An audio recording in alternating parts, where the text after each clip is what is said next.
Hello guys, the depth queen स्वागत करती है अपने डार्क डेप्थ वर्ल्ड में। और आज मैं बात करने वाली हूँ जिस मूवी के बारे में। ये मूवी आई थी आज से करीबन 10 साल से भी ज़्यादा इस फिल्म को आए हुए हो गया है। वो बात अलग है कि मैंने हाल ही में ये फ़िल्म देखी, और जिस फिल्म की मैं बात करूँगी आज, उस फिल्म का नाम था लंच बॉक्स। बिल्कुल सही सुना आपने।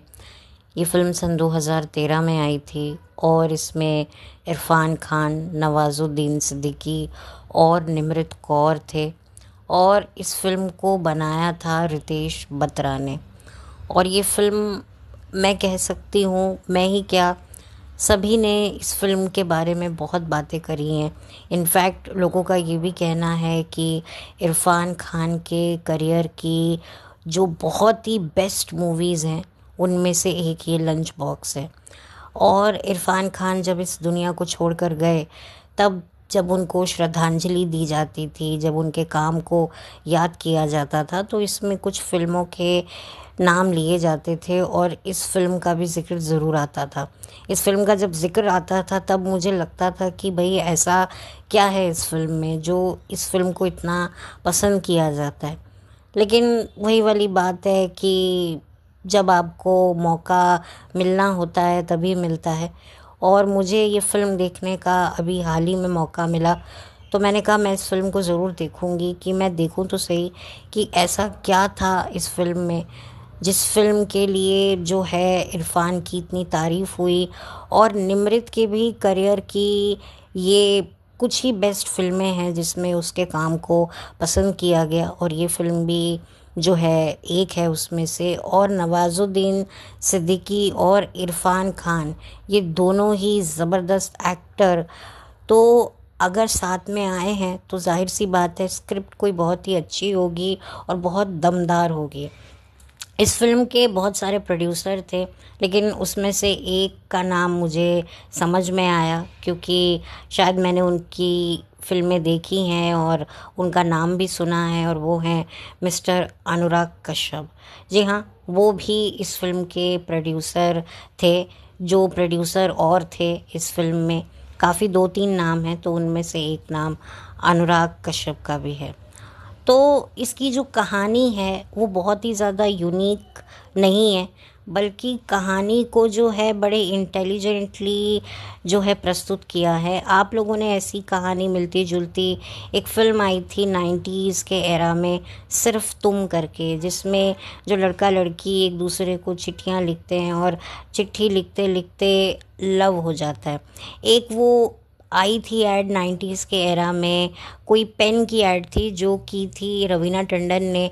उसका जो एक वो आप कह सकते एक लाइन थी जो वो बोलती थी कि लिखते लिखते लव हो जाए, कि ऐसा पेन है जिसको आप लिखेंगे तो आपको इस पेन से बड़ी मोहब्बत हो जाएगी, लिखते लिखते लव हो जाए, कुछ ऐसा पेन का वो स्लोगन था। तो बिल्कुल ऐसे ही ये जो पेन फ्रेंड्स होते हैं, लड़का लड़की एक दूसरे को जानते नहीं हैं, जैसे कि ईमेल लिखते लिखते प्यार हो जाता है, जैसे मुझसे दोस्ती करोगे नाम की जो फिल्म आई थी उसमें ईमेल लिखते लिखते एक दूसरे से मोहब्बत हो जाती है। पहले के टाइम में ईमेल से ज़्यादा ख़त काफ़ी पॉपुलर हुआ करते थे, तो जो हैं वो ख़त लिखते लिखते मोहब्बत हो जाती थी। तो इसको ख़त लिखने की टेक्निक को काफ़ी चेंज किया इस फिल्म में। इसमें दिखाया गया कि जो मुंबई में जो डब्बा सेवा होती है, यानी कि जो डब्बे खाने के जो पहुंचाते हैं, मतलब ये मुंबई में काफ़ी कॉमन है। यहाँ पर ये जो डब्बा सर्विस है ये दूसरे शहरों में थोड़ी कम है, मुंबई में ये काफ़ी ज़्यादा है। और इसको काफ़ी रिस्पेक्ट के साथ देखा जाता है कि जो लोग ऑफिस में काम करते हैं उनको उनके घर से या तो खुद से बनाकर केटरिंग करके उनको खाना पहुंचाना, कुछ ऐसी ही जो है सुख सुविधा मुंबई में काफ़ी ज़्यादा फेमस है। तो यहाँ पर भी एक कहानी ऐसी ही बुनी गई कि एक हाउसवाइफ होती है निमृत कौर, जिसकी एक बेटी है, और एक ऐसा पति है जो अपनी पत्नी की तरफ तवज्जो नहीं देता क्योंकि उसका बाहर किसी के साथ अफेयर चल रहा है। तो एक अकेली पत्नी जो अंदर से बहुत टूटी हुई है, दुखी है, वो चाहती है कि कोई उसे समझे, उसे प्यार दे, कोई उसकी उलझनों को सुलझाए। तो ऐसे में वो अपने हस्बैंड को खुश करने की कोशिश करती है। और कहते हैं ना, मर्द का जो दिल का रास्ता होता है वो पेट से शुरू होता है। तो वो भी एक अच्छा खाना बनाती है और डब्बे वाले को देती है कि जाकर जो एक डब्बा सर्विस होती है वहाँ पर देती है कि भाई हर सुबह डब्बा आके ले जाए और वहाँ पहुँचा दे, और फिर डब्बा जो है ऑफिस से कलेक्ट करके जो है डब्बा घर तक पहुँचा दे। यानी कि जो इंसान गया है काम करने के लिए, उसके हाथों को कष्ट ना हो, उसके खाली दिमाग को ही कष्ट हो कि उसको जाकर जो है वो फाइलें निपटानी है, काम करना है। क्योंकि यूजुअली हम लोगों के यहाँ जब हमारे फादर्स या ब्रदर्स या हमारी बहनें कोई भी जब काम पे जाते हैं तो अपना टिफ़िन खुद ही लेके जाते हैं। लेकिन यहाँ पर कुछ ऐसी जगहों पर ऐसी सेवा उपलब्ध की है जहाँ पर आपको डब्बा पहुँचाया जाएगा, आपके घर से आकर जो है कर्मचारी जो है पिक करेगा, और फिर उनकी रिस्पॉन्सिबिलिटी होगी कि जिस ऑफिस में वो काम करते हैं वहाँ पर वो डब्बा पहुँचाना, और जब वो खा लेंगे तो डब्बा वापस करें तो वापस घर तक डब्बा पहुँचाना। तो ऐसी ही सेवा के बारे में आपको देखने को मिलेगा कि कितनी मेहनत करते हैं ये लोग बेचारे, कैसे मतलब ट्रांसपोर्ट जो है लेकर उठाकर टिफ़िन सेवा जो है, टिफ़िन सर्विस आप कह सकते हैं, सेवा भी बोल सकते हैं, सर्विस कुछ भी आप कह सकते हैं। बट ये कोई छोटी बात नहीं है कि सबके टिफ़िन लेके जाने, सबको पहुंचाने। या कुछ लोग तो मतलब खुद से जो है कहीं और से बनवाते हैं तो वो पैक करके भिजवाते हैं। तो ये भी एक तरह का एक बिज़नेस है। और मैं ज़्यादा इस पे डिटेल में नहीं जाऊंगी, लेकिन आप समझ ही गए होंगे कि मैं क्या बात कर रही हूँ। तो जो निमृत होती है वो देती तो टिफ़िन अपने हस्बैंड के लिए, लेकिन वो पहुंच जाता है इरफ़ान खान के पास। और फिर उसके बाद जो है उसे पता चलता है कि भाई डब्बा तो मेरे हस्बैंड तक पहुंचा नहीं है, डब्बा किसी और के पास पहुंचा है। और डब्बा जो है बिल्कुल खाली है, मानो बिल्कुल चट कर लिया है।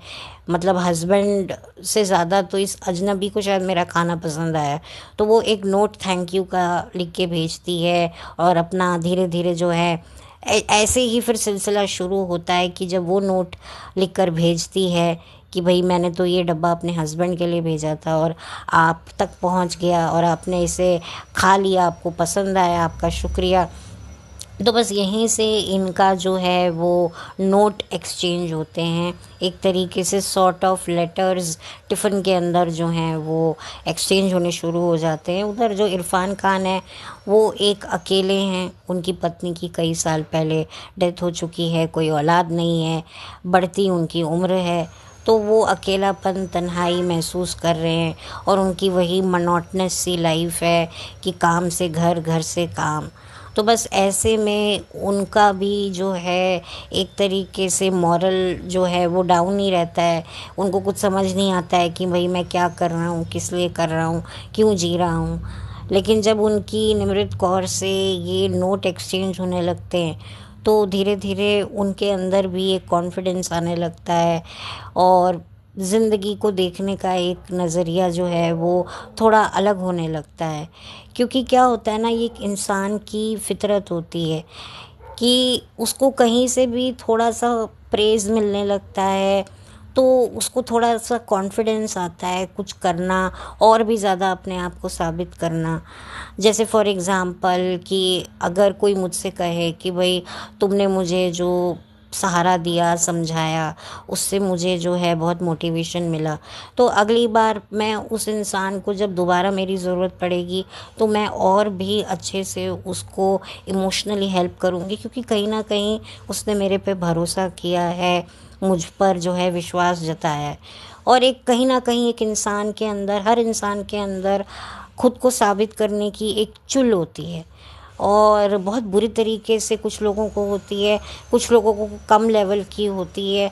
बहुत कम ऐसे लोग होते हैं जो खुद को कहीं से भी साबित नहीं करना चाहते, जो शायद कुछ वक्त तक सही लगता है। लेकिन मुझे लगता है, मेरा अपना ये परसेप्शन है कि कभी तो हमें खुद को भी दिखाना चाहिए, खुद के लिए भी हमें स्टैंड लेना चाहिए, खुद की नज़रों में उठने के लिए भी हमें कुछ तो थोड़ा अपने आप को हमें वो गेयर अप करना चाहिए। कुछ लोग बोलते हैं अरे हमें किसी को साबित नहीं करना, इस चक्कर में क्या है वो बहुत कुछ अपॉर्चुनिटीज़ को मिस कर देते हैं। देखिए, अगर आप ज़रूरत से ज़्यादा भी साबित करने जाएंगे तो भी आप धड़ाम गिरेंगे, और अगर आप बिल्कुल भी कुछ साबित नहीं करेंगे तो भी आप धड़ाम गिरेंगे। तो बेटर है कि एक नॉर्मेलिटी में भाई सामने वाले का भी समाधान हो और ख़ुद के मन का भी समाधान हो। इस तरीके से कुछ ना कुछ हमें करते रहना चाहिए, कभी तो कुछ करना चाहिए। बिल्कुल भी कुछ नहीं करना चाहिए, वो फिर आप एक थिक स्किन जैसे हो जाते हो, वो भी गलत है कि भाई हमें तो कुछ फ़र्क पड़ता ही नहीं है। तो खैर यहाँ पर जो इरफान को भी धीरे धीरे अपने पे कॉन्फिडेंस आने लगता है, और उधर निमृत को भी जो है एक अच्छा बूस्ट मिलता है कि देखो किसी को मेरे खाने की कदर है, पति को ना सही लेकिन कोई और है जिसने मुझे देखा नहीं है, फिर भी उसको मेरी ये क्वालिटी पसंद है, तो मैं और भी ज़्यादा उसको जो है वो खुश करूँ अच्छा खाना खिलाकर। तो बस वहीं से इनके रिलेशनशिप की शुरुआत होती है। अब जो है वही वाली बात है कि अब वक्त आता है इनके आपस में मिलने का, तो कहीं ना कहीं फिर थोड़ा संकोच होता है, और फिर एक एज डिफरेंस भी होता है। इरफान को अपनी इनसिक्योरिटीज़ होती हैं कि भाई मैं बूढ़ा हो रहा हूँ, मैं अब ऐसा नहीं दिखता हूँ, और उधर जो है निमृत है, उसको अपने परिवार की इनसिक्योरिटीज़ ने इनसिक्योर कर रखा है। लेकिन उसके बावजूद भी दोनों एक दूसरे से मिलने की कोशिश करते हैं। अब वो मिलते हैं नहीं मिलते हैं, ये अगर आप जानना चाहते हैं तो आपको ये फ़िल्म देखनी पड़ेगी, और ये फ़िल्म यूट्यूब पर अवेलेबल है और बहुत अच्छे प्रिंट के साथ अवेलेबल है। मैं इसका लिंक डिस्क्रिप्शन बॉक्स में डाल दूँगी। अगर मैं बात करूं अपने व्यू की कि मुझे ये फ़िल्म कैसी लगी, तो मैं इतना कह सकती हूँ कि मैं ये नहीं कहूँगी कि मुझे ये फ़िल्म बहुत अच्छी लगी, नहीं, और मैं ये बिल्कुल नहीं कहूँगी कि फ़िल्म मुझे बिल्कुल भी अच्छी नहीं लगी। हाँ, फ़िल्म में बहुत सारी डेप्थ हैं जिन्हें मैं समझ पाई हूँ, जो शायद अगर मैं ये उस वक्त ये फ़िल्म देख लेती तो मुझे समझ में नहीं आती।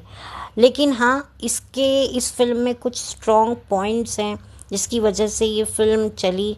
सबसे बड़ी वजह थी इरफ़ान खान, क्योंकि उस टाइम पर इरफ़ान खान भी काफ़ी आगे आ रहे थे, उनको लोग अप्रिशिएट कर रहे थे। मैंने इरफ़ान खान साहब के बारे में बहुत बात करी है, अक्सर कहीं ना कहीं किसी पॉडकास्ट में उनका ज़िक्र आ ही जाता है, चाहे उनके टीवी सीरियल का हो चाहे फ़िल्मों का हो, तो मैं कुछ ना कुछ उनकी तारीफ़ करती रहती हूँ। लेकिन हाँ, जो इस फ़िल्म को देखने की जो सबसे बड़ी वजह है वो इरफ़ान खान तो हैं ही हैं। उनका वो जो नेचुरल, जो उन्होंने अपना एक लुक रखा है, जो एक हेल्पलेस इंसान है जो बिल्कुल अकेला रहता है, उसको ना अपने कल का पता है, ना परसों का पता है, ना नरसों का पता है, फिर भी वो जिए जा रहा है। वो ट्रेन में धक्के खाते हुए ऑफिस पहुंचता है, काम करता है और निकल लेता है। लेकिन ऐसे में एक चीज़ मुझसे किसी ने ना एक बात कही थी कुछ साल पहले कि इंसान किसके लिए ज़्यादा कमाता है, किसके लिए काम करता है? रोटी के लिए ना, कि वो पेट भर के खा सके। और जब उसको रोटी मिलने का वक्त आए और रोटी भी जो है वो ढंग की ना मिले, सब्जी भी ना ढंग की मिले, तो हमारी जो मेहनत हम लोग दिन रात करते हैं उसका फ़ायदा ही क्या? तो ये भी चीज़ आपको देखने को मिलेगी कि कोई इंसान दिन रात दफ्तर में सर खपाता है, और जब वो टिफ़िन खोलता है और मुंह में निवाला डालता है, और जब उसको उस खाने का इतना बेहतरीन स्वाद महसूस होता है, तब उसका पूरी जो थकान होती है, जो मेहनत होती है पूरे दिन रात की, वो एक तरह से सफल हो जाती है। तो ये पॉइंट भी आपको इस फिल्म में महसूस करने को मिलेगा, और ये वाकई रियलिटी है। हम एक्चुअल में क्यों घर से बाहर निकलते हैं, क्यों हम पैसा कमाना चाहते हैं? एक 3 वक्त का खाना हमें अच्छा मिले, स्वादिष्ट मिले और हमारी पसंद का मिले, ये भी हमारे दिमाग में ये बात होती है। हाँ, वो बात अलग है कि जब हमें कुछ ज़्यादा ही भूख लगी है, हम पता नहीं कितने घंटों से भूखे हैं, तब फिर हमें खाना चाहिए होता है, फिर हम अपने मन को नहीं देखते, क्योंकि एक टाइम पर हम लोग अपने पेट को एक्चुअल में खाना नहीं खिलाते, हम अपने मन को खिलाते हैं। अगर पेट को खिलाना है तो पेट ये नहीं देखता कि भाई प्लेट में मेरी मनपसंद सब्जी है या मेरी नापसंद सब्जी है, वो खाना देखता है और खा लेता है। लेकिन अक्सर आपका मन भूखा होता है, तभी वो देखता है कि अरे मेरी पसंद की सब्जी नहीं बनी, ये क्या बनी है, ये तो मैं खाता ही नहीं हूँ, मैं नहीं खाऊंगा। अरे भाई तुझे भूख लगी है, रोटी का टाइम हो रहा है और खाने का वक्त हो रहा है, तो खाना खाना, क्योंकि उस टाइम पर उसका मन भूखा होता है, पेट भूखा नहीं होता। लेकिन जब उसका पेट भूखा होता है तो भैया उसके सामने आप कुछ भी रख दोगे, पसंद का नापसंदगी का, वो सब खा लेगा, क्योंकि उसको अपना पेट भरना होगा। और जब उसको अपना मन भरना होगा तो भाई लड्डू लाओ, जलेबी लाओ, समोसे लाओ, टिक्की लाओ, पापड़ी लाओ, जो भी है बाहर का खाना लेके आओ, चाउमीन लाओ, मैगी लाओ, जो भी है उसको खाना है। तो ये एक फ़र्क होता है, और ये चीज़ भी आपको, ये आप इसमें महसूस कर पाएंगे, ये चीज़ मैंने महसूस करी। और इसमें निमृत कौर की जो एक लाचारी, बेबसी दिखाई गई है उनकी एक्टिंग के ज़रिए, वो काफ़ी ज़्यादा इम्प्रेसिव लगी। और ये भी एक कारण था कि लोगों को जो है फ़िल्म पसंद आई। और इसका एक डिफरेंट ट्रीटमेंट कि भाई एक डब्बे में से एक चिट्ठी निकल रही है। नॉर्मली चिट्ठी लेकर कबूतर आता है, लेकिन यहाँ पर चिट्ठी लेकर एक डब्बे वाला आता है, वो भी अनजाने में। तो ये एक कॉन्सेप्ट काफ़ी अच्छा था। और जो नवाज़ुद्दीन सिद्दीकी और इरफ़ान खान की जो जोड़ी है, उसको भी लोगों ने काफ़ी पसंद किया। दो खतरनाक एक्टर सामने जब आते हैं, आमने सामने आते हैं, स्क्रीन पर एक सीन में आते हैं, तब जो है ऑडियंस कहीं ना कहीं एकदम सावधान होकर बैठ जाती है कि अब तो हमें अपनी पलकें झुकानी नहीं है, अब तो हमें कोई अपने जहन में कोई दूसरा थॉट लाना ही नहीं है, अब तो हमें सिर्फ़ और सिर्फ सीन देखना है, एक्टिंग देखनी है और देखनी है दमदार परफॉर्मेंस। तो ये भी एक बहुत बड़ा फैक्टर था।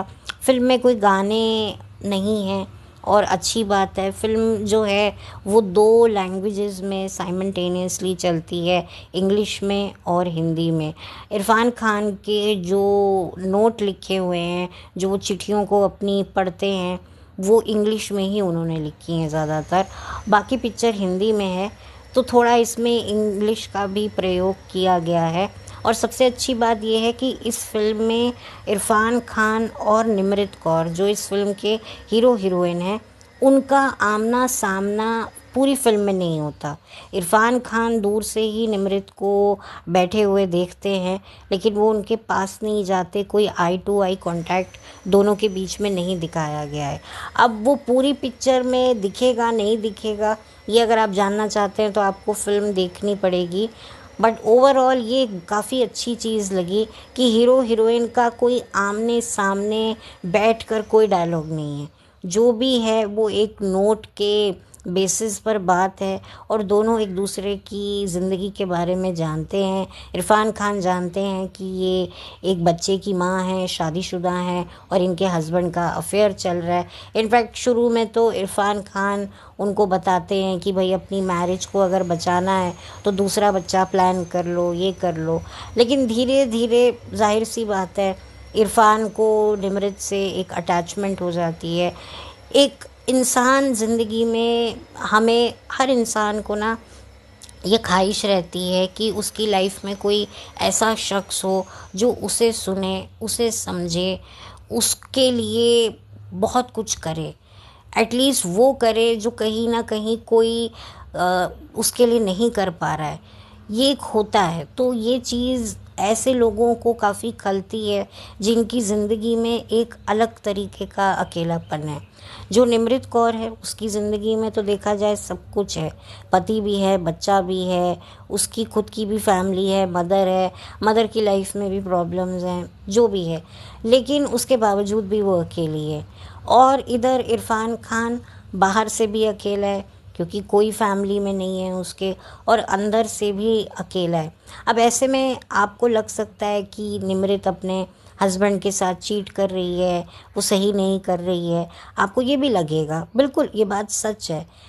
और मैं अगर इस पार्ट को हटा भी दूँ तो भी मैं ये कहूँगी कि यही रिलेशनशिप की सच्चाई है कि आप किसी के साथ इतने सालों से रह रहे हो और आप कभी कभी ऐसी सिचुएशन में पड़ जाते हो कि आप ना उसके साथ रह सकते हो ना उसको छोड़ सकते हो। और अगर आप छोड़ते हो तो भी आपको डर है, और अगर आप साथ रहते हो तो भी आपको एक अजीब सा डर लगा रहता है। अब इसमें निमृत कौर छोड़ेगी अपने हस्बैंड को, नहीं छोड़ेगी, ये भी एक बहुत बड़ा प्रश्न चिन्ह आपको फिल्म में देखने को मिलेगा कि वो करती है नहीं करती है। ये भी अगर आप जानना चाहते हैं तो भी आपको ये फिल्म तो देखनी पड़ेगी। तो पूरे तरीके से कई आपको ऐसे सवालों के जवाब होंगे जो आपको शायद खुद ब खुद समझ में आ जाएंगे, वो शायद एक्सप्लेन भी नहीं किए हैं फिल्म के डायरेक्टर ने। और कुछ ऐसे सवालों के जवाब मिलेंगे जो शायद आपके दिमाग में ही नहीं होंगे कि भाई ये भी चीज़ होनी चाहिए थी या ये क्यों नहीं हुई। और कुछ ऐसे भी सवाल हैं जो आप पूछना भी चाहेंगे एज अ ऑडियंस, लेकिन उनको फिर भी क्लेरिफाई डायरेक्टर ने नहीं किया है। तो ये जो भी ताना बाना है, ये कैसे बुनता है और ये कहाँ तक जाता है, अगेन ये जानना चाहते हैं तो आपको ये फिल्म देखनी पड़ेगी। और इसमें एक पुराने ज़माने की एक्ट्रेस हैं भारती आचरेकर, जो इसमें होकर भी नहीं है, यानी कि आपको उनकी आवाज़ पूरी सुनाई देगी लेकिन वो आपको दिखाई नहीं देंगी। जो भारती आचरेकर हैं उनकी एक पुरानी फिल्म का मैंने रिव्यू किया था, अपने पराये, जिसमें शबाना आज़मी और अमोल पालेकर साहब हैं, तो उसमें वो थी। तो अब तो वो काफ़ी एजिड भी हो गई हैं। वो तो 80s में उनकी फ़िल्म आई थी, एक तरीके से हिंदी सिनेमा में पहली उनकी वो फ़िल्म थी। बट बाद में तो उन्होंने कई शोज़ किए और उनका वागले की दुनिया नाम का जो शो था जो दूरदर्शन पे आया करता था वो काफ़ी पॉपुलर हुआ था। तो शायद अगर आप पहचान गए होंगे, जो मिस्टर वागले की जो पत्नी की भूमिका निभाती हैं वही हैं भारती आचरेकर। तो उनकी आवाज़ आपको सुनने को मिलेगी फ़िल्म में, लेकिन वो नहीं आपको दिखेंगी। उसके पीछे भी एक वजह है, और अगर आप वो वजह भी जानना चाहते हैं तो भी आपको ये फ़िल्म देखनी पड़ेगी। यानी कि आपको मैंने बहुत सारे मौके दे दिए हैं, बहुत सारी वजहें दे दी हैं इस फ़िल्म को देखने की। और डेफ़िनेटली इस फ़िल्म को आपको एक बार तो देखना चाहिए। काफ़ी इसमें डेप्थ आपको रिलेशनशिप की देखने को मिलेगी कि जब तक रिलेशनशिप में जो है आपके मन का हो रहा है ना, आप खुश हैं, मतलब दो कपल्स हैं, खुश हैं, प्यार है, लेकिन फाइनेंशियल क्राइसिस की वजह से या पार्टनर की लंबी बीमारी के चलते पार्टनर बेड रिडन हो गया है और वो सारा टाइम बस आप उसकी ही तीमानदारी में लगे रहते हो, तो वो फैंटेसीज़, वो जो जो आपकी कल्पनाएं थीं एक रिलेशनशिप को लेकर, वो भी जो है उसकी भी सच्चाई पता चलती है।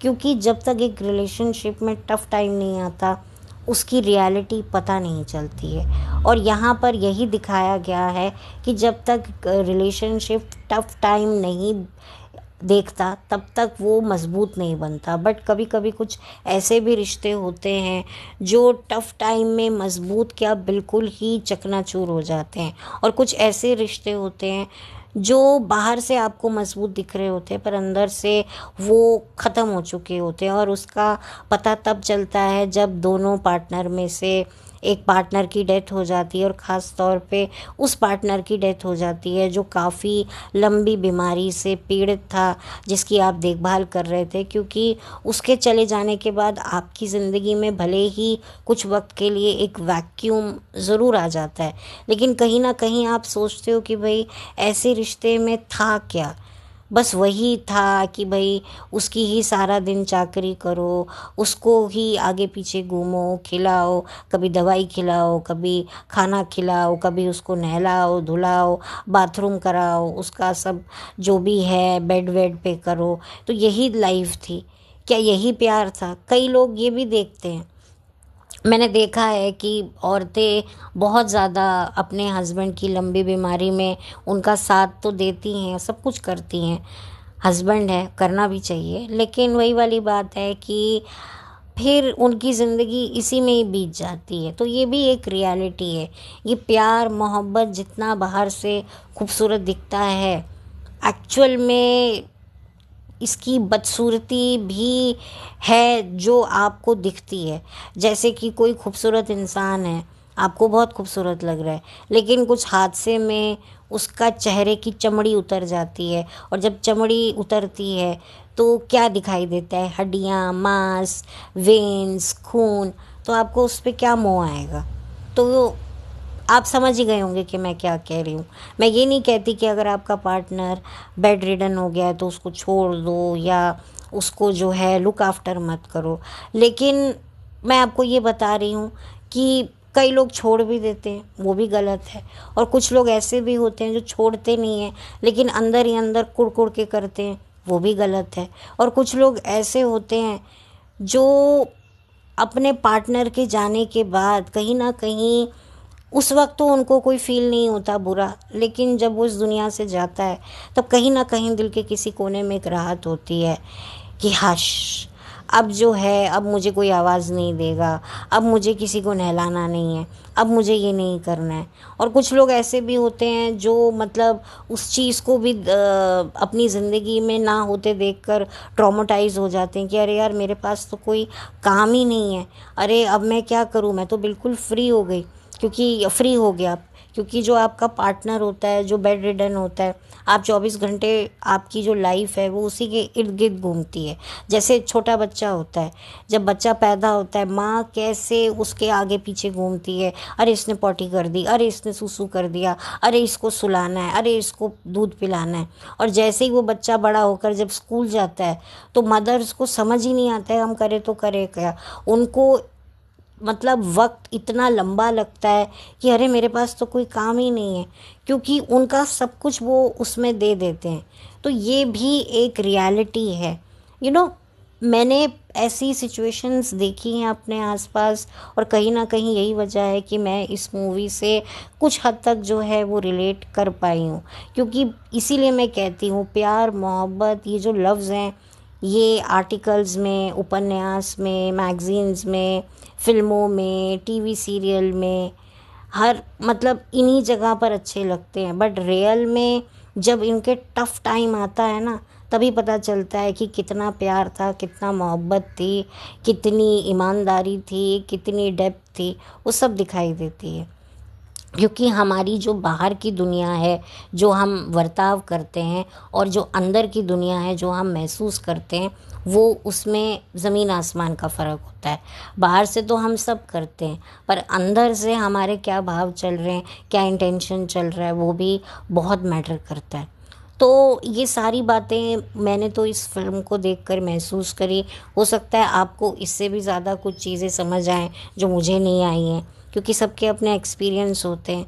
ओवरऑल ये जो फ़िल्म है, ये वन टाइम वॉच ज़रूर है।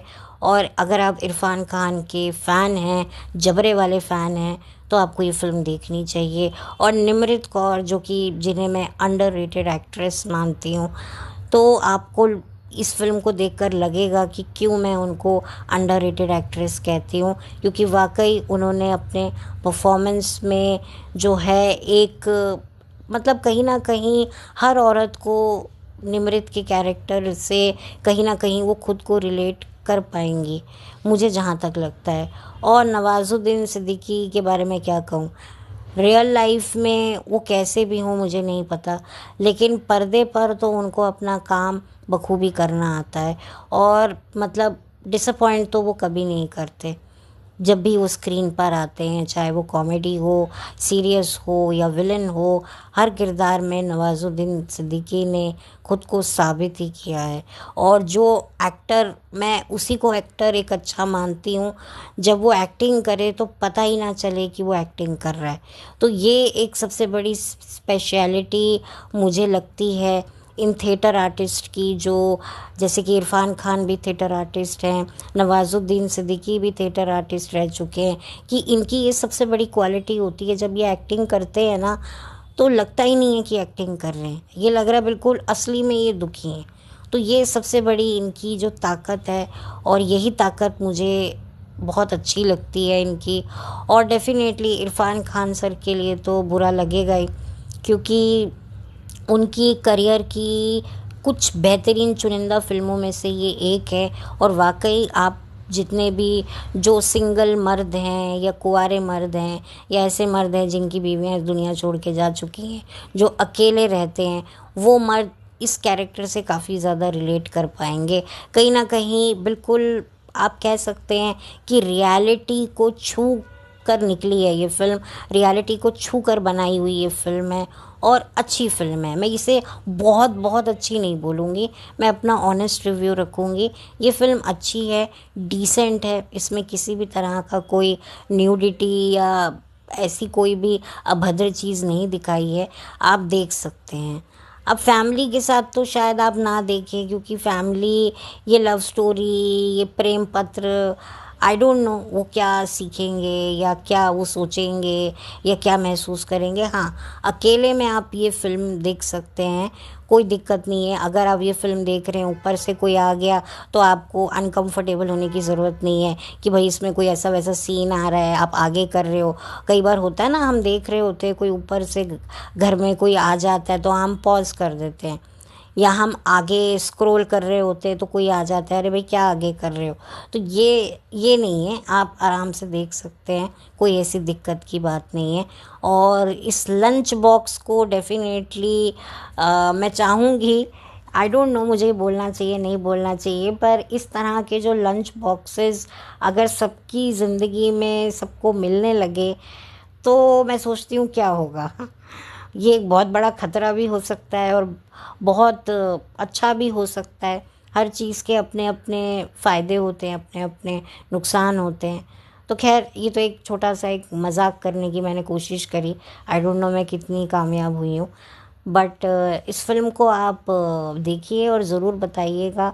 और मुझे पूरी उम्मीद है कि ये फ़िल्म, मुझे नहीं लगता कि आप में से किसी ने नहीं देखी होगी।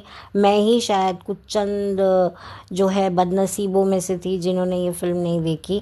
बट मुझे उम्मीद है कि आपको जो है, आपने ये फ़िल्म ऑलरेडी देखी होगी, और अगर ऑलरेडी देखी है तो भी अपने ओपिनियन मेरे साथ ज़रूर शेयर कीजिएगा। अगर नहीं देखी है तो पहले देखिएगा, फिर उसके बाद मुझे कमेंट पर अपना ओपिनियन बताइएगा।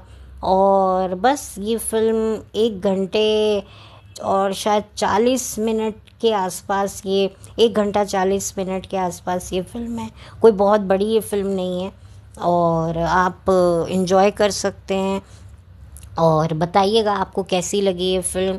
और बस इरफ़ान खान को अगर आप देखेंगे तो बुरा लगेगा, और मन में यही ख्याल आएगा कि यार ये इंसान बहुत जल्दी चला गया, अभी इसको और रहना चाहिए था और अच्छा बेहतरीन काम करना चाहिए था।